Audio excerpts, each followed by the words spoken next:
Welcome, everyone, to another fantastically fabulous, light-hearted look at this week's comic book, movie, news, and, well, things that have just come out. I am the Gentlemanly Gamer. This is Zane Hicho, and welcome to Undisputed Nerds. Zane, do something. Okay, for those of you who are listening and not watching, he wiggled his fingers. Yes, say hello, Zane. Good morning, good evening, and good afternoon, wherever you are in the world. How are you doing? You good? I'm back, guys. I'm back. I was gone. I mean, we released an episode where I was kind of here, and then I was gone, and then I'm back again. Yeah. Thank you very much, Melissa, for standing in and for doing a fabulous job. Absolutely. Doing the old Disney and the She-Hulk. I appreciated it very much. I know Zane did more because it meant he was rid of me for a while, so that was nice. London was amazing, Zane. London was the best. It was fantastic. Yeah, I crammed so much in such a short space of time that like I don't even know where to begin. I don't even know where to begin, Zane. My God. Wow. No. Well, first of all, let's get into the actual show itself. So, guys, today we are doing we've just hot off the press got back from seeing Black Adam, the Dwayne Johnson starring movie about an anti-hero, let's call him that. So we're going to be doing a review of that tonight. We're also going to be doing, obviously, our usual shebang of the Batman 360 no scope. It's back. It's back after a Disney reprieve. But yeah, no. My holiday was amazing, mate. Like it was fantastic. Yeah, I went to Forbidden Planet, which is I'm not sure if they have them in I don't know if they're an international company or if it's just in the UK. I think it is just in the UK. Just UK. Yeah, so I went there. It was I almost swore. It was absolutely rammed. Like it was really packed on I know it's a Saturday, but even so, you went like basically the Forbidden Planet in London. I got so overexcited. Did you see how overexcited I got then? I was like, Didn't know where to start. I know. Like you walk in. I took some photos and I did put them on my Instagram. If anyone wants to check them out, at Gentleman the Gamer, go and have a look. Nice. Like, thanks, cheap plug. So I walk into the main building and there's all the collectibles upstairs. So they got that massive wall unit on the left hand side. Well, you've been there, you know. There's like this massive wall unit on the left hand side with all the like figures and stuff in it, and then you go around the corner and there's all the action figures and stuff, and then you go down into like the basement, and I swear to God, as soon as you go down into that basement, there's like 2 flights of stairs you walk down. When you hit the second stairs, you get hit by a wall of nerd sweat. It just honestly, it just smacks you right in the face, where you're just like, oh man, there's a lot of nerds down here. Whoo boy. And that is no ventilation. I was in my element, my friend. Let me tell you, honestly, I was inhaling the nerd sweat. I was loving it. Yeah, and I picked up. Let's see, I picked up. Well, yeah, I didn't even realize it had happened, but Miguel O'Hara, Spider-Man 2099, apparently got dumped through some kind of time portal and went back in time, and he's wearing a different suit. That was weird to me. So I bought Spider-Man 2099, and I also bought. You're gonna have to tell. I said this to you tonight, and you perked up like I've never seen you perk up before. But I guess there was some kind of like mini event specifically around New York City called Devil's Reign. Devil's Reign, that's it. Yeah. Where basically Kingpin becomes like the mayor of New York as well as like the underworld boss, so he just runs everything. Yeah. And yeah, it looked really good. It looked really, really good. And I was in the mood for a Daredevil story as well, so I was like, I'm gonna grab that bad boy. It's a good pickup. It's not long finished, like as in the event itself. It was kind of like a mini event over the summer. Yeah, let me show you. Written by Chip Zdarsky and drawn by Mark Cicchetto. Yeah, look at this. Look at this as well, right? Yeah, you said it's recent, right? £3 off. Woo! Already.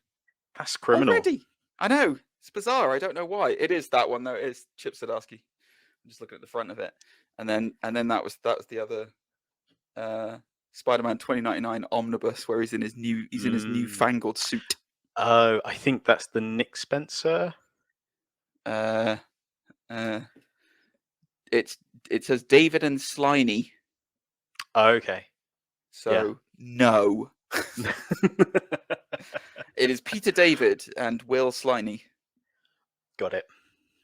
Yeah, That was like this time last year, I it's really good think. though. It's really good. Yeah, I'm excited. I'm excited to read them. And I finished Hulk, Immortal Hulk Omnibus Volume 3. Yeah.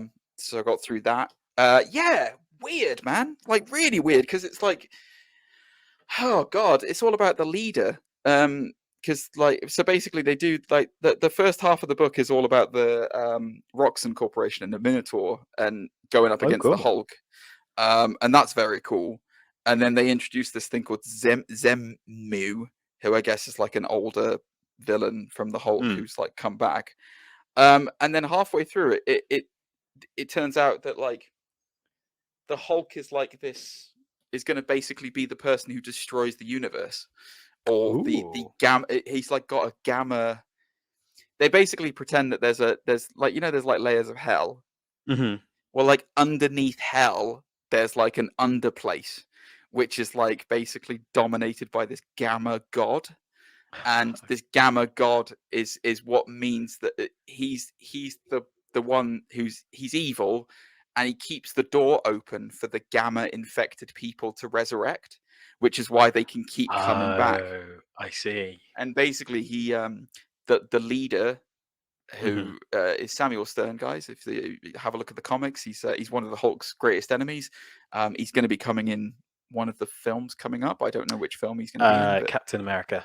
he's in New World Order. That's it. Yeah. Mm-hmm. Basically, he works out how to get to the underplace and manipulate the door, and Oh, also wow. manipulate the psyche of Hulk. And it gets very weird and very meta. And he gets inside Hulk's head and pretends to be the Sakaar Hulk in his psyche, because like the Hulk's got Oh, all these different wow. psyches in his head. Yeah. Yeah, so it's just ended on a cliffhanger basically with the leader winning, basically. Like he's beaten Hulk. And there's an Omnibus 4 that I need to buy, but it wasn't in Forbidden Planet. Can you believe that, Zane? Oh, Those swines, they robbed me of my Hulk Volume 4 Omnibus. that's crazy considering Immortal Hulk was like outselling Batman at one stage. Yeah, So it was the I have to hottest comic at one point. I have to say I love the Hulk. Like I'm Mm. a huge fan of Hulk ever since Planet Hulk, and it's really really good. Like Immortal Hulk is excellent. There's some really horribly gruesome stuff in it as well, like Yeah. really nasty stuff. But yeah, no, it's great. And yeah, I had a fantastic time in London. We went to the Natural History Museum, and did a lot of the touristy bits that we haven't really done before when we've been to London. So no, it was fantastic. And then I've started reading Sinestro, because I bought a Sinestro book a while back, right? Okay. And Yeah. in Sinestro, it's volume 4 of it. So the idea is that the Sinestro Corps this is a while ago. This is from a while back, but the Mm-hmm. idea is that they've replaced the Green Lantern Corps as like the peacekeeping force in the universe. So the Oh. world is kept in peace by fear instead of by will. Mm-hmm. And the latest thing, the reason why I'm tying it back into this is that Black Adam's in it, because Sinestro goes to Kandak. Yeah, I mean, it's no secret in the last 2-3 years, maybe, like they've pushed at Black Adam to the moon. Like they've made Bendis shoehorn him in his Justice League run and bloody about everything else. Well, we are going to come on to that. I do want you to tell the ladies and gentlemen at home the story you told me this evening about because we talked a lot the last time I was on the show about your trip to New York, but Yes. you omitted something from that tale, didn't you, Zane? And I want you to tell it. So, boy. So basically, I didn't get an awful lot at New York Comic Con. Like there was some great stuff. Can we just do a quick shout out as well? I got Yeah. it, guys. I got it. For those of you who can't see it, check it out on YouTube. I've received the fabled sticker of Nicolas Cage, Saint Nicolas Cage, which I will be trying to get framed, and I will be putting it up at some point. But yes, sorry, carry on, buddy. So yeah, I didn't get an awful lot at New York Comic Con, which is fine. Like I didn't need to get a lot, and I was happy with what I walked away with, which was like some signed comics, some signed posters. I don't know if you can actually just over my shoulder Oh there. yeah, I see it. Yeah. Yeah, that got signed, which is really cool. But Do you want to describe what it is for those people who can't currently see it? yeah, well, I'll put it on my Instagram, but Oh, it's there it goes. yeah, there we go. At Zane At underscore Zane Taicho. underscore Taicho. But the picture behind me is Batman fighting tigers.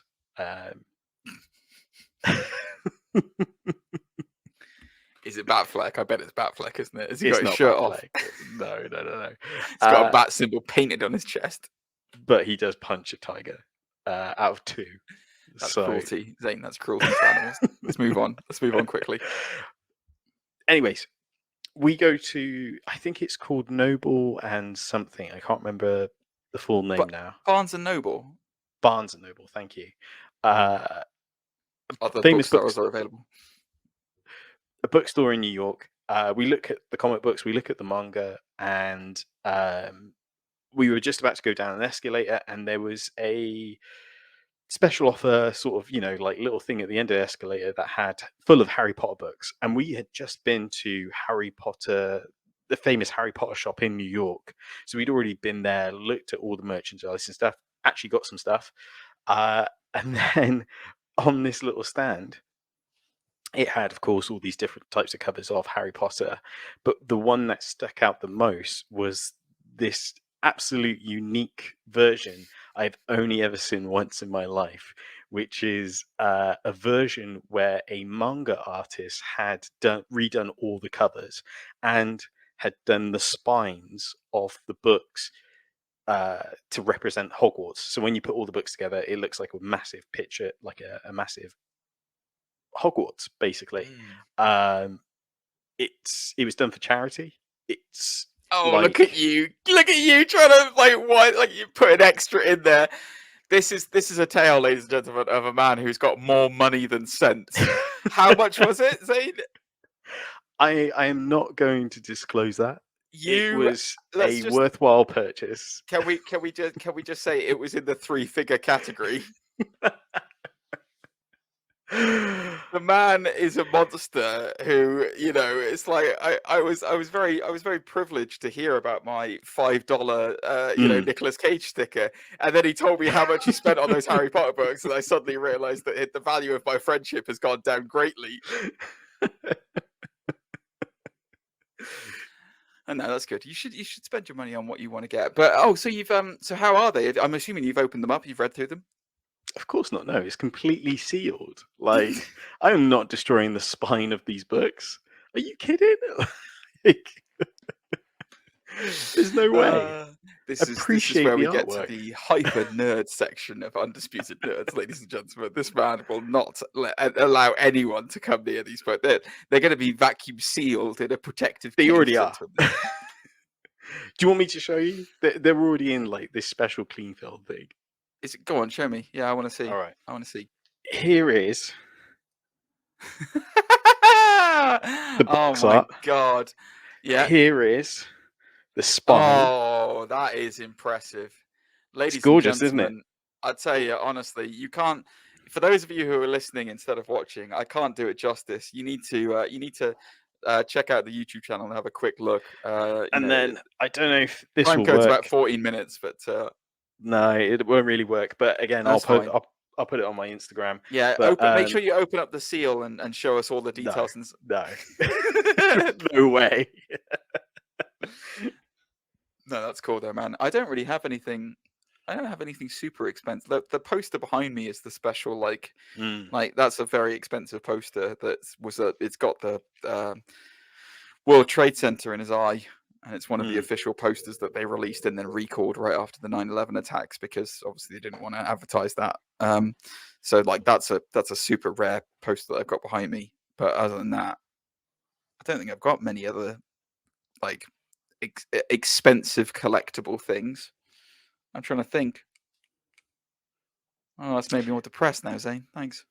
Well, I mean, for those who are listening and watching, if you do have some super collectible that you want to give a shout out, make sure to email us and send us a picture. We'll or tag us in it on Instagram. Yeah. Let us see. nerdsundisputed@gmail.com or our Instagram, Twitter, all that at undisputed_nerds on all your favorite socials.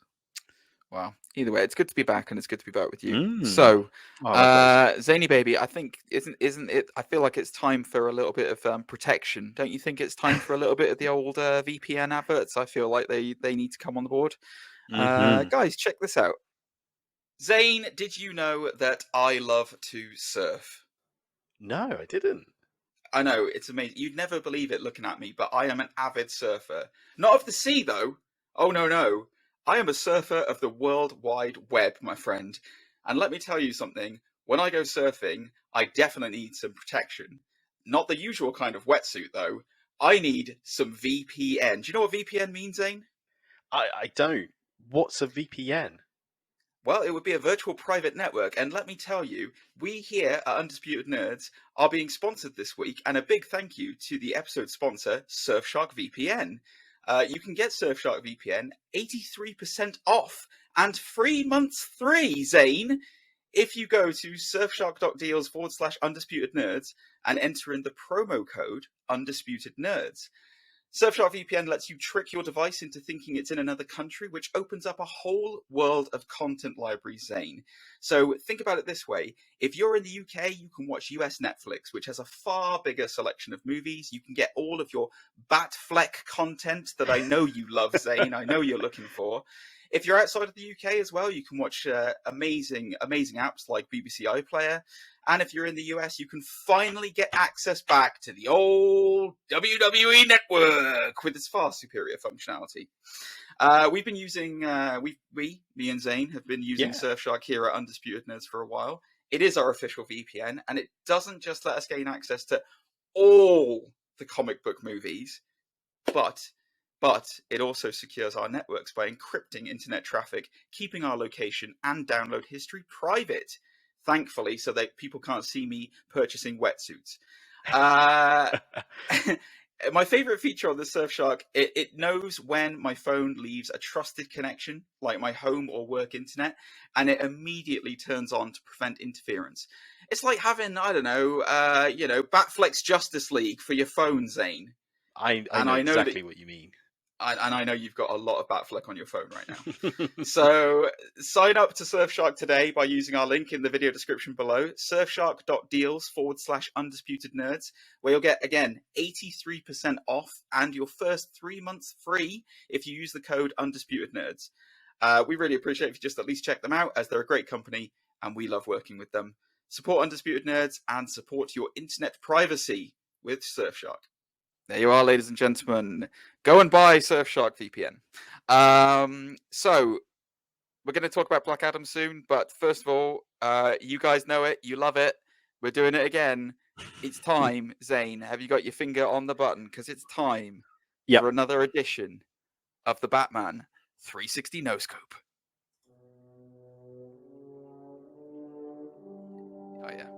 Oh yeah. That's enough. That's right. Good. Can't afford it. Good.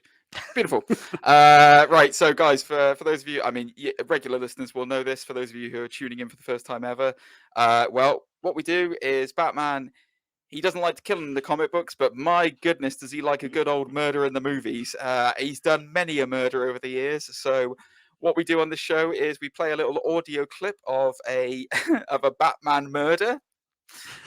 Specifically Batman killing someone, I should say, and then we ask Zane to identify the film, the year, and who he's killing.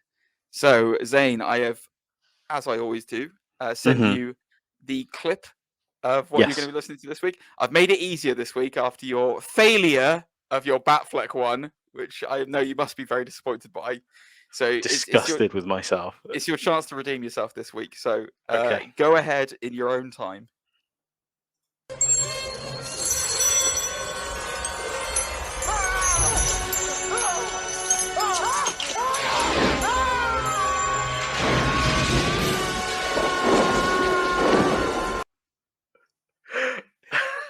Who's he killing, Zane? Oh man. Okay. I know it's Batman Forever. It is Batman Forever. So the Batman's going to be Val Kilmer. We don't need to know who the Batman is. This isn't like a Batfleck situation where you guess the Batman before anything else. But yes, it is Batman Forever. The unaliving that takes place, I'm going to say it's when. Is it when? What are you laughing, Zane? What are you laughing at Is the it- murder for? Because it's so out of the blue. Is it when Two-Face tries to decide the fate of Batman and Robin, and Batman, as he flips a coin, Batman decides to throw I can only imagine a handful of nickels at him, which makes him lose the one that was deciding their fate and fall to his death. Yes, that is correct. You know the year? The year of the Caught movie. between 96 and 97. I'm gonna say 96. You failed, Zane! You Oh were so close! It was 95. It was 1995. 97 was Batman and Robin. Was it really? Yeah. Oh man. So you got Batman Forever. It was 1995, and you are correct in the murder. It was Two-Face trying to decide the fate of the people he's about to shoot, flipping a coin. Batman finding his loose change in his Batman utility belt and just lobbing it right at his face, and Two-Face falling to a watery grave. Ding, ding, ding. Congratulations for that, Zane. Yes, it's the famous overacting of Tommy Lee Jones in that film coming across even in his death. Yeah, there you go. So it was an easier one for you this week, but I guess the year is a bit difficult. There's nothing like there's nothing like an unaliving to be countered by another unaliving. Like yeah, I just love how, like, do you want to play that clip again? Because just listen to the overacting by Tommy Lee Jones. You can literally hear it.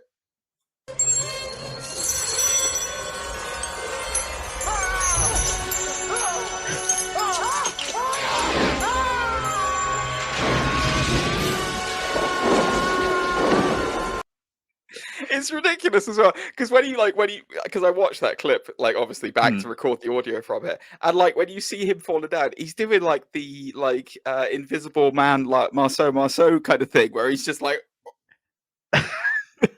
it's the weirdest thing ever. He's like an awkward mime trying to grab the coins. It's hilarious. And just to sell it, they cut straight to Robin's face where he's there. Yeah, they do. Yeah, Chris O'Donnell getting strangely aroused at the death of Two-Face. Yeah, he's like, oh, it should have been me, but some reason is out of breath watching someone die. Yeah, what I love about that film as well is that Bruce literally gives him a massive lecture on killing Two-Face won't take away the pain, and then he kills Two-Face. Great lesson, Bruce. Anyway, guys, yeah, that is the Batman 360 no scope this week. There will be more next week. Trust me, I've got a lot more to go. So, Zane, should we talk about the main event? Let's Mr. WrestleMania himself. If you smell. Yes. Yeah, what did we go and see tonight, Zane? We saw Black Adam. Did we see it in IMAX? I think we did. Yeah, but it wasn't in 3D IMAX. It was just in IMAX. 2D IMAX. Yeah, what a film. Where do you want to start? Oh my god. Well, give us okay, so I guess let's do the traditional thing. Give us an idea of what the story was. The story was The Rock had to prove that he is the baddest Mama Jamma there ever was. I thought you were going to give like the whole history of it. The story is The Rock was cast for this in 2008, and go on, sorry. Yeah, so the story, the plot seems to go in different ways for some weird reason, but the story is that Black Adam, or I think he's known as 10th Adam. This champion is called upon to not only liberate his home nation by the people for Kahndaq, but he's also there to stop a crowning of a demonic champion where he, for some reason, is the counter to. Sorry. Yes. Would you like me to take over for a little bit, Zane? I can see you dying of death. Stupid this was as I said it out loud. Right. So basically, the plot of this film, right, is that there's this nation of Kandak, which is kind of in the Middle Eastern region of the world. It's not really described as to where. Kind of Egyptian, but kind of not. And it's thousands of years ago, and there's this evil king who's ruling over Kandak, and he wants to build a little crown to honor his satanic worshipping of this demon called Sabak. So he's trying to build the crown of Sabak, and in order to do that, he needs is it infinitum? I can't remember what it was called now. What's the metal? No. Eternium. That's it. He needs a metal called Eternium, which just so happens to be underneath Kandak or how you say it. And so he gets all his people to be slaves, basically, and he makes them dig up stuff until one slave rises above them all and inspires the people. And then, because he's so inspiring, the ancient wizards all seven of them deem that he is worthy to hold the powers of Shazam. And so then he overthrows the king, and then bad things happen, and he gets buried basically for like 5,000 years. Wouldn't you know it? There's some trouble brewing in Kandak in modern day, and somebody goes and resurrects Black Adam from his tomb. And then he's in the modern day, and he's causing all kinds of drama, let me tell you. And it's how does Black Adam deal with being a champion of the people when he's not really a hero in the modern day? What a question. It's terrible, isn't it? Undisputed or disputed? Okay, so that's a hard right. Okay. Can we do that at the end? Because I would like to go through first points that I liked and points that I really didn't like. Okay. So, spoiler alert, guys. I'm going to prefix this with a massive spoiler alert. If you haven't seen this film, if you've listened to our podcast so far, thank you for listening so far. Pause it here, watch the film, and then come back to it. Okay. So I'm going to go through a couple of things, right? Yeah, welcome back. So the parts that I really liked in this, Pierce Brosnan was really, really good as Dr. Fate. So the Justice Society are featured in this quite heavily. It's not really a Justice Society that I would necessarily recognize. So we've got Dr. Fate, Hawkman. We've got Cyclone. Atom Smasher and Cyclone, yes. Atom Smasher and Cyclone. Atom Smasher, I think, has been in the JSA once, but I'm not sure which iteration of it was. This is the second Atom Smasher. Cyclone, I'm not sure if she has ever been in the JSA. I don't remember in it. I was really disappointed that they didn't have more proper JSA members. And I guess they didn't because it would have rivaled power stakes, I guess. And it's awkward because, you know, when you've got the basic gist is that once Black Adam's resurrected, Amanda Waller sends the JSA in to stop Black Adam because he's too OP, basically. And he's causing all kinds of destruction because he's a fish out of water in modern society. And I didn't like the fact that, like, there wasn't any Alan Scott Green Lantern, which sucks. Like, he should have been in there because you could have at least, because obviously a Green Lantern is extremely powerful in the books. Like, it's, you know, it's the strongest weapon in the universe because it can literally create anything. But also his is very limited because it needs a battery. Like, I mean, they all need batteries to recharge, but like his is like not connected to anything else in the Green Lantern universe. So he has to have that old school battery thing.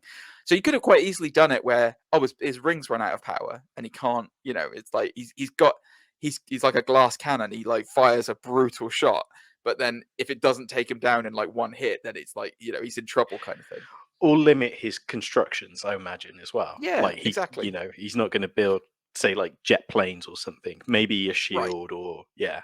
Yeah. Plus, it's, you know, it would have been a really nice inclusion, because, you know, one of the reasons that Dwayne Johnson wanted to do this film was Mhm. that it was a good representation of a, you know, not a white superhero, you know, Yeah. on screen, which is really noble and really great. And it would have been a great way to introduce like one of the first openly gay superheroes in Alan Yeah. Scott on screen as an extra piece of diversity into this. I thought it would have been really good, and I was Mm. very disappointed he wasn't in it. Glad Hawkman was in it. He's Yeah. always needs to be in it. Glad Dr. Fate was in it. Yeah. Catman, I understand why he wasn't in it, because he's only a man. I Who get boxes. it, but I wish I would have loved to have seen him in it, especially it's the JSA. Like, he's like, you Yeah. know, and then there's other characters like Stargirl as well. You know, Jay Garrick. exactly. Yeah, I Yeah, would have yeah. loved to have seen some of these extra characters. I felt like the JSA was a little bit short-staffed, is what I felt Yeah. like. You know, there's normally, I think, 5 or 6 of them at any one time. We only had 4 in this. Yeah. Atom Smasher was fine. You know, his powers are kind of are cool visually. Mm. Cyclone felt weird to me. Yeah. I don't know if you want to comment on her, but that's all I've really got to say. Honestly, they don't really yeah. get much time to shine, do they? Yeah. Here's the thing, that they're kind of, besides Hawkman and Dr. Fate, like you said, Atom Did I Smasher say is there. Hawkeye? Oh, I've been saying Hawkeye. No, I don't think so. Okay, good. I hope not. Sorry if I have. Hawkman. They're only there as like a real subplot, aren't they? Because like Atom Smasher is kind of like the young comedy relief in the movie, Yeah. so much so that he looks like a blue Deadpool. I'm sure so many people are going to make that comparison. I will say that is his outfit in the comics. That is what he Oh, looks yeah. like in the comics. You Yeah. know, it was very comic accurate, his outfit. Yeah, So. yeah. Which, you know, again, kudos to DC and Warner Brothers. They always do like a really great, you know, adaptation of costumes and stuff, which is, and they Yeah, always translate really well to screen. Dr. Fate was on point in this as well. Like, his outfit Gorgeous. looks fantastic. And I have to say as well, I really love the Carter Hall casting. Yeah. I thought that was absolutely brilliant. Like, I like the character of Hawkman is a weird one as well, because it's Hawkman and Hawkgirl, and it's Carter Hall and Shire. I can never say her name. Yeah, you're right, Shira. Shira. And the whole idea behind them is that they are reincarnations, like they Mm-hmm. reincarnate through the centuries, but because they're connected. I can't remember that they're cursed by Egyptian like priests or something like that, but they have this weird reincarnation lure. And like, I love his I'm gonna look up the actor's name because I can't remember what it is, but he was fantastic in this, and I was like, man, I would totally watch a JSA movie with him leading it. Like, I really would. He was great. Yeah. You know, I think him and Pierce Brosnan were the two kind of like, how do I say, MVPs as far as like acting was concerned in this. I loved that Pierce Brosnan really did play into the weight of having these visions, you know, because the whole like Dr. Fate is you know, he's an order, he's a Lord of Order. The Lord of Order, exactly, yeah. And he gets these drastic visions of the future which haunt him, and I love that Pierce Brosnan played it as he is a man who's together and knows what is going on, but he still struggles with, you know, these burdens and this weight that is on him, and he doesn't necessarily know. I think in the comic books sometimes it's played into he doesn't necessarily know whether it's reality or still, you know, a future vision or whatnot. But no, he was great. He was really, really good in this, and I would love to see more of Pierce Brosnan as Dr. Fate. I really would. I would love to see more. Yeah, Aldous Hodge was the guy who was Hawkman, and he was really, really good, and I liked him a lot. He was the perfect. the perfect dose of leadership and hot-headedness that Carter Hall is, because he's not like Superman. He can't keep his own. Like Superman Yeah. always, Superman being the most powerful being on the planet, he can obviously hold his own in a fight, but he will always take the passive way out. Mhm. Whereas Carter Hall's kind of the opposite, where it's like he's a born leader, but he also will always go for a fight. Like he always goes for a fight. And when that's the only thing where I got to the point where I was a bit like, I don't know legitimately if Hawkman could hold his own against Black Adam one-on-one. Like I get his mace is like his Uru mace is like super hard and like tough. Is it Uru? It's not Uru, is it? What is it? It's they've changed it recently to ninth metal. Metal. Yeah. Yes, that was it. Sorry, Uru is Marvel. Yeah, nth metal. Yeah, so like that could potentially, I guess, kind of stand up to Black Adam, but not like there's no way. Like power levels wise, there is literally nobody. The only two people who can ever really properly stand up to Black Adam. I mean, I guess film wise, so far, is Shazam and Superman. They're the only two who have any kind of. I mean, in the books, there's other beings like there's the Green Lantern Corps and Catman. He can stand up to him. I've got it on the brain tonight. I've got Catman on the brain. But yeah, I thought the JSA were really like I didn't like the fact that Atom Smasher and Cyclone didn't really get enough of a chance to shine, although they got some good like set piece moments, but it was a bit bloated with cast, so that's why they couldn't really have much of a time. But the JSA was done quite well. Yeah. Interesting that they seem to be the front public figures of Amanda Waller. Like Task Force X is like the dirty secret that they keep to send them into like nasty areas, whereas the JSA is like American peacekeeping mission kind of thing that Amanda Waller uses. And it's interesting that they're using her almost like a Nick Fury to like bring superheroes together and like put them out against threats. Because it's not really like that I mean, it is like that, but it's also not like that in the books. So yeah, I thought that was really good. And any time I get to see Viola Davis as Amanda Waller is a treat because she's fantastic. Absolutely.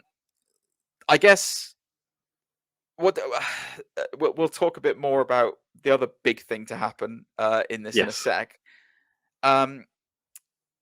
Sarah Shahi was in this as his wife Isis in the part. So basically, the big reveal of this film, right, is that the champion who led the revolution is not who Black Adam is.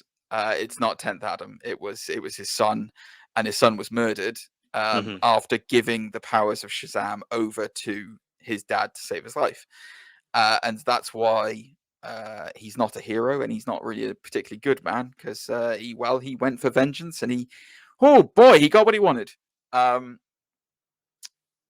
And then in the modern day, he's kind of got this like pseudo family that saves him. Yes. Zane, before I get on to anything more in this, what did you think of the pseudo family? The pseudo family felt like a really weird cut, copy, and paste from Terminator 2, Judgment Day. Yeah. So what was it? It was Adriana Tomaz, I think. Is that the lady who was in it? I believe so, yeah. And Amon, Amon and Adriana with the mother and the son. Son, yeah. So I guess the idea behind this is that and Black Adam's this like out of world character, but also slightly robotic because he doesn't understand modern architecture. The look of the city. Understand bricks and mortar. It's weird. He is kind of like this weird sort of almost robotic. Again, very similar to Arnie's portrayal of the T-100? 800. Thank you. And the way this kid tries to drum in that he should have a phrase. That really annoyed me. That annoyed me so much. That annoyed me so right. So, like spoiler warning for the future, I guess. So there is a period of time. I want to talk. I wanted to talk a little bit about the comic books because Mm. this representation of Black Adam is nothing like the comic books. Mhm. So in the comic books, he is it's a weird thing that he is the ruler of Kandak. So he Mhm. fully accepts that he rules over Kandak. It is his land, it is his people, it is his ownership. He is the I guess dictator / despot of that area. However, his people adore him. Like they basically, Kandak is kind of its own nation cut off from the world. Like Yep. it is it's a thriving nation. There, everyone seems to be semi okay there.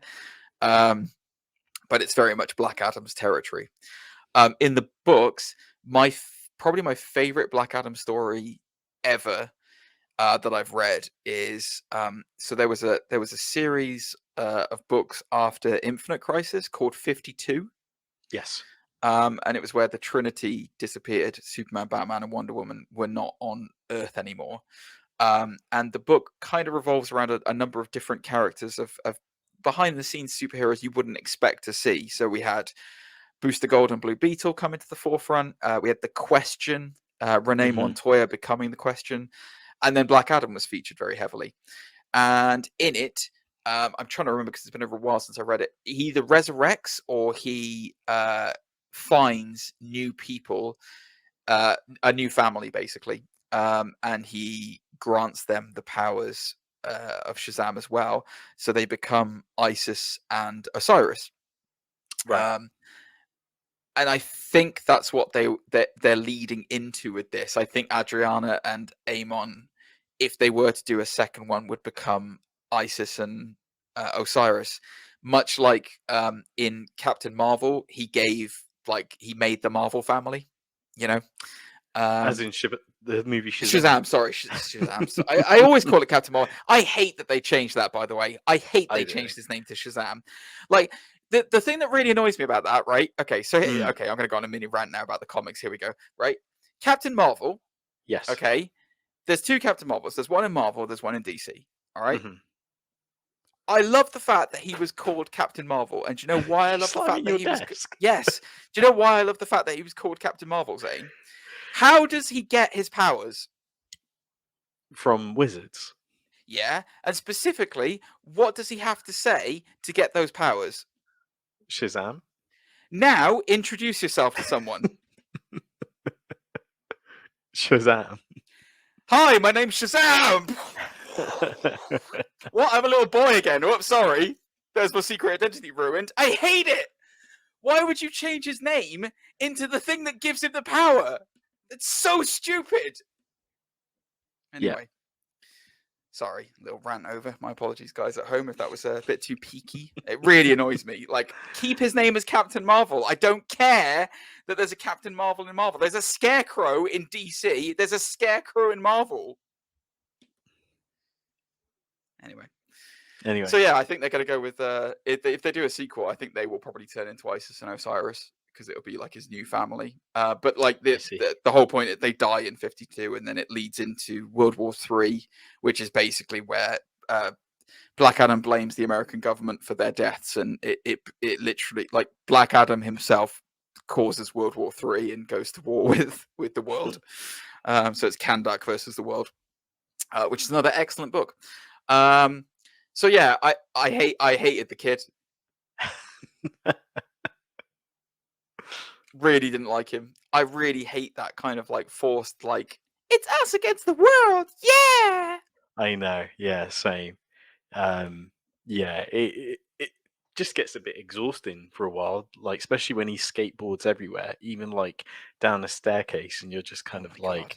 this is my not God. like, if this was the 90s, like I would get it. Right. You would be the coolest kid ever. But let's get right. Okay, so let's. I'm going to deal with the last thing that I did enjoy about this, and then we're going to get into the stuff that I didn't enjoy. Massive spoiler, guys! Huge spoiler. Henry Cavill's back, baby. Yes, Henry Cavill is officially Superman still, guys. he turns up in the post-credit scenes to show some muscle to Black And Adam, a new hairdo. and well, he's got the Jerry curl. He's got the lovely little curl Yes. up in front. Oh my god, I like that. That made it worth sitting through 2.5 hours of this stuff. Mm. I was so happy to see him back on screen as Superman. I was so happy because I said to you going into this, like, oh, like Dwayne Johnson's been dropping a lot of beats about Henry Cavill, like in the Mhm. press interviews and stuff like that recently about having a Barmy, and he said he was the definitive Superman.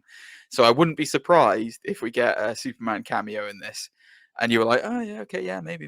And then more it went on, I was like, maybe it'll be a Shazam one because they want to tie it Mhm. into Shazam 2. And then when he turned up at the end, I was like, yes. And he was in proper Superman suit as well. He Like was. I've looked at a screenshot back of it, and they've properly like enhanced the gold behind the S now, so it like Ooh. properly pops. He's in like the deep blue of the suit as well. It's not like, you know, Snyder faded. It is proper Superman, and I was like, Bright, this is yeah. fantastic. I cannot wait to see what they're going to do with him. The only thing I can say, Mm. I hope he finally gets some justice. And I mean Yes. that in every punny way that is possible. Because, like, I don't want him to appear in something like this film. And let's go into the bad stuff about this film now. Can I just talk about some of the things I liked? No. Okay. It's Yeah, all you yours. go. Sorry, I'm sorry. I'm just really riled up by it. I'm sorry. Go on. I could tell. So just kind of backtrack some of the stuff you mentioned earlier. JSA, I really enjoyed, really liked. Like you said, it felt like a little Take your short-staffed. time with it, Zane. I'm sorry. I don't mean to. That's fine. Yeah, it did feel a little short-staffed, but it was a good dynamic. Hawkman, they touched on it a little bit about his reincarnation. I don't know if you picked that up, where he said he's not scared of death. I did notice that, yeah. Which I thought was really interesting. I But then wonder if that's because Shaira's already dead. maybe, or they just haven't found each other yet. Could be. But then I also kind of pondered if they would do the Thanagarian sort of route as well, knowing how much like a lot of fans know them from the Justice League cartoon series.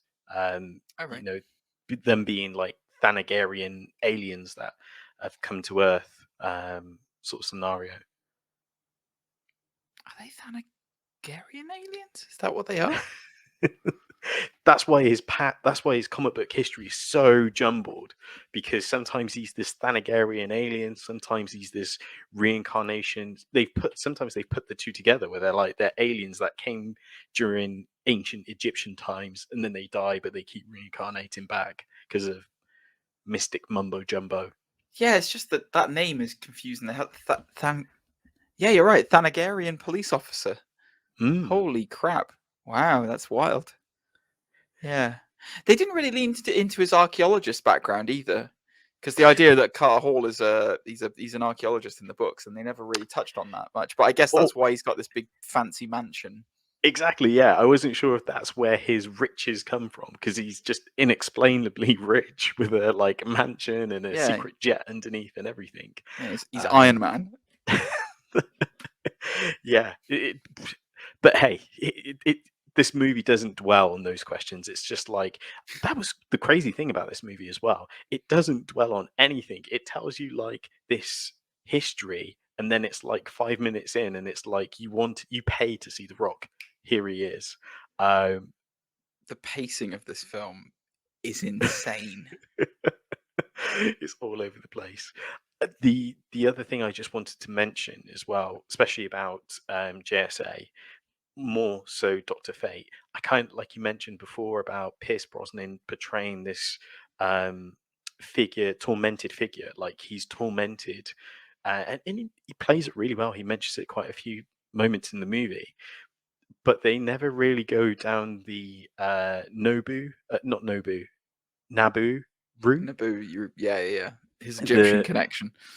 Yeah, the spirit that dwells in the helmet. Yes. They mention it's like an alien helmet, don't they? Well, Cyclone mentions like when he wears it, sometimes it's almost like he's possessed. And I was thinking, Mm. oh wow.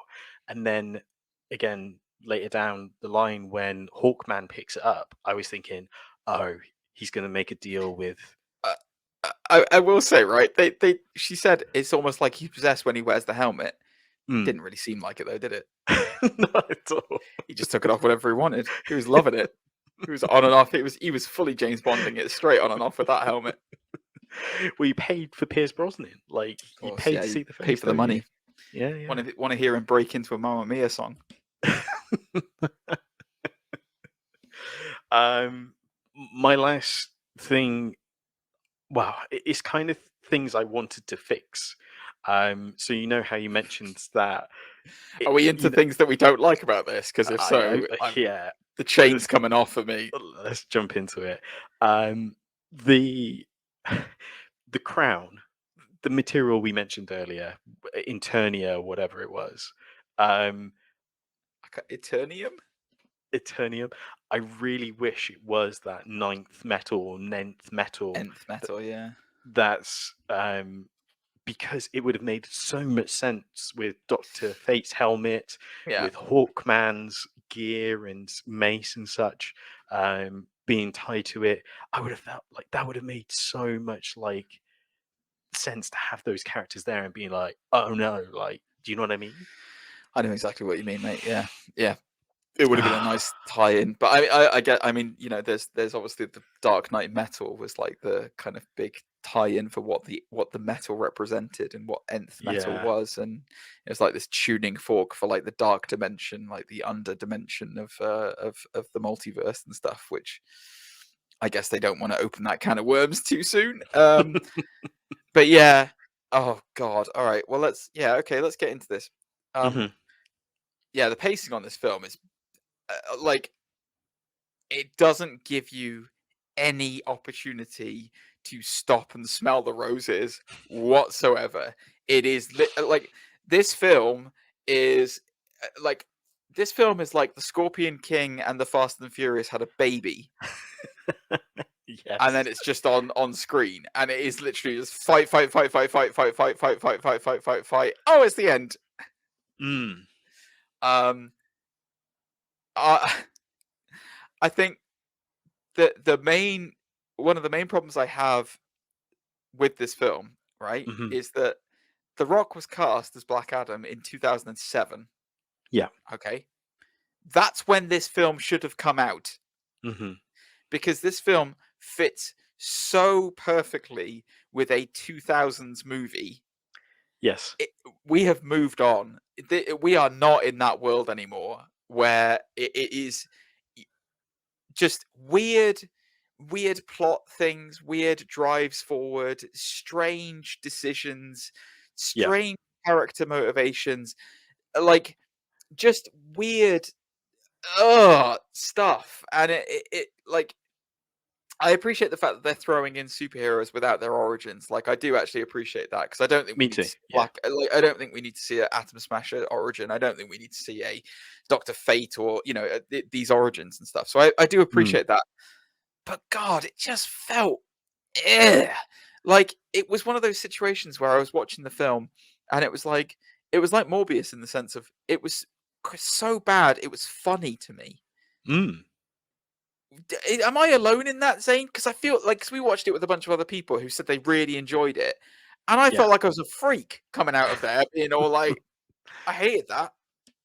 The thing is, like, the sequences themselves are really good. Like, the action is amazing, and the special effects in this, in the fight scenes, are really good. There's other times where it is really touch and go, but there are some great moments in it. But that's the problem. It feels like they really chose these like great sequences, and then they were like, but how do we match them up? Like, what happens in between this to make those make sense? But yeah, it's like you said, there's some bits that are just laughable. Like, mate, when that chase scene where he was trying to find the boy, and it looked like he found him, and then they switched it to say no, he hadn't. He's somewhere I lo- else. yeah, when he beams that thing out of the sky and expects the boy to still be alive in the back of it, and then it's like, oh no, he's not even there. Sorry, switcheroo. Oh my god. Yeah, the main villain of this, by the way, is the descendant of the king who made the crown.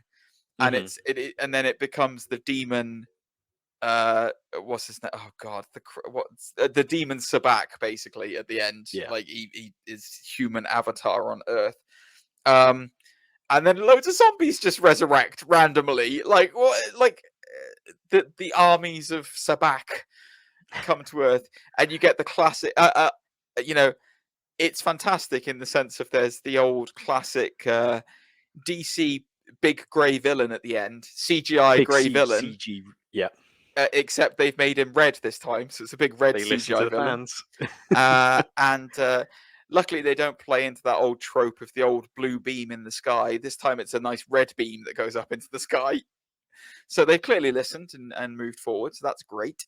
That's why I say this film belongs in 2007. Zane, I'm losing my mind here because I've just looked up the Rotten Tomatoes score for this. Do you want to know what the Rotten Tomatoes score is? Let me know. So the critic score, yeah, is 42%. Right. So you and I are completely in alignment on that, I think. yeah. Would you like to know what the audience score is with over 1,000 verified ratings? Is it something ridiculous like 74% or something? Hold on to your chair, my friend. Okay. 88%. This film does not deserve 88%. There is no way this film deserves 88%. Let me just have a quick look at something. That is 10% lower than Shang-Chi.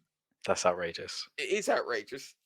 I'm sorry, it is outrageous. Like, this film is not. It's not. It's just so weirdly paced. It's the child actor in it is not a good child actor and really does drag a lot of this film down. I didn't like the initial thing with him and the family was quite interesting, and then he got so annoying it really started to grate on me. Black Adam's motivations are all over the shop. Like, yeah, he's not a hero, except he does want to be a hero, except he doesn't really want to be a hero. But then he has a vision from his dead son and wife who tell him he has to be a hero.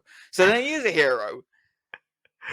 Like, what the hell? And then, like you said, it's like, oh, the only thing that can counteract the Lord of Hell, Sabak, is like a wizard power. What is that? Something I realised as well, actually, now you mentioned it. So you know when Black Adam's son was a champion and had the power.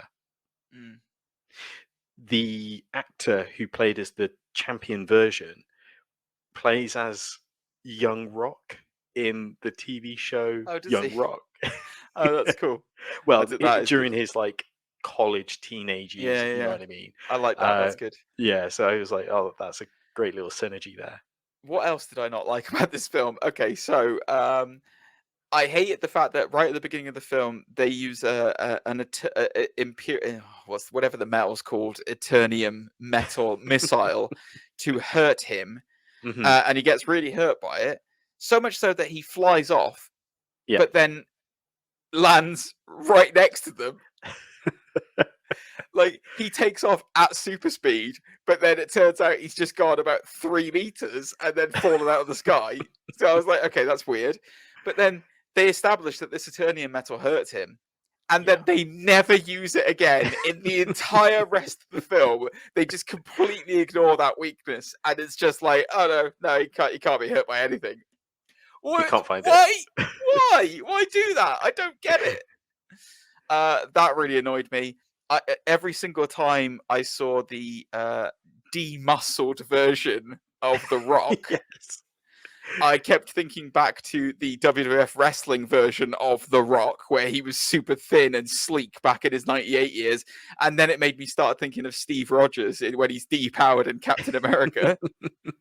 Well, that's the comparison, isn't it? Because it's like they Photoshop his face on someone who's got a smaller frame and such. some points it work, and there's other points it really doesn't It work. did not work. Yeah, his The- head looked really ridiculous on it sometimes. yeah. Um, Big rock which nipple head. which also reminds me as well the sequence in when he escapes Task Force X secret location. Oh yeah. Oh my god. Yeah, you just reminded me of that. Yeah. What, you mean when he's a normal man and he gets shot about 50 times in the back and then goes out into the freezing Arctic water, but then is somehow fine without the powers of Shazam? Hmm.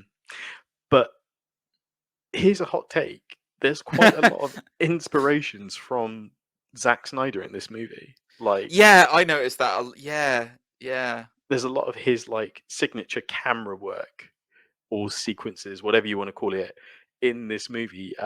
Like at the Slow-mo. beginning, slow mo, when the slave got murdered and then kicked off a cliff, was very 300, like you mentioned. The bit where he first comes out of the tomb and he Yeah. systematically destroys. Oh yeah, Intergang is apparently a thing in this now. Intergang, which is a big group in the comic books, they're in this. They're ruling over Kandak. But the bit where he takes out the Intergang army, and then they play the Rolling Stones as he's doing it in Yes. slow mo. Yeah, I was going to mention that. And I was like, "Am I watching Watchmen?" Because this It is was literally Painted in Black, wasn't it? That Painted song. Black. Yeah, this is Yeah, literally like this is like a scene out of Watchmen. Mm. Like that's why I'm saying this movie belongs in the 2000s. It does not Yeah. belong in the, it's like slow-mo is fine and everything, but like my god, it is such a procrastinated scene of like all this stuff happening, and then it just like does it all in I don't know whether they were trying to represent his super speed in doing that or what, but like super speed's been done. Like the Days of Future Past did the Yeah. best super speed representation ever, where Quicksilver is going around the kitchen. Like Yeah. that is the best representation of super speed in a film. I'd say it had good representation of powers. Like, Okay, this is the other thing we need to talk about. Yeah. Go yeah, on. this is probably the strongest we've ever seen a character, like the way they move, like dart around and such. I thought that was really cool.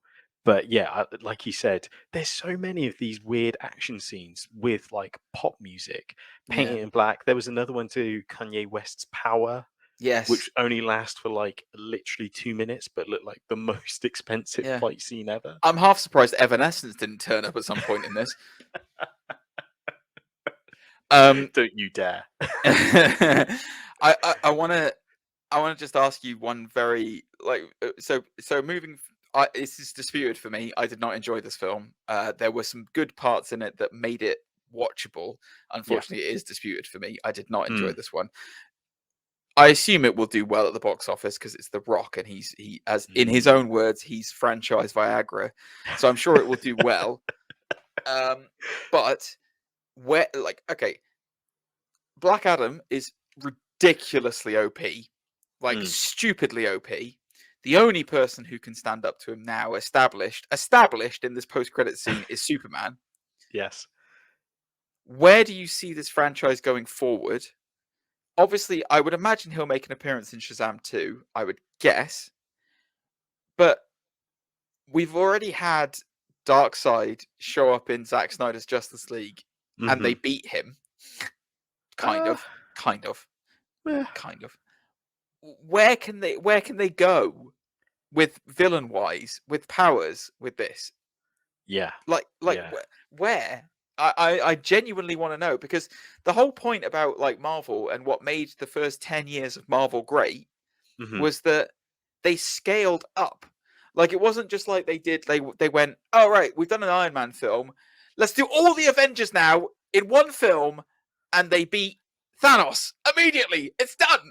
Yay! Yeah. What are we gonna do now? No, they took their time, and it's like they introduced all the core Avengers first. Then they had Loki as the bad guy, who's quite a big threat, but not the biggest threat in the world, but big enough to warrant all of them coming together. Hmm. Then they scaled up. Then it was Ultron, more of a threat, but of their own making.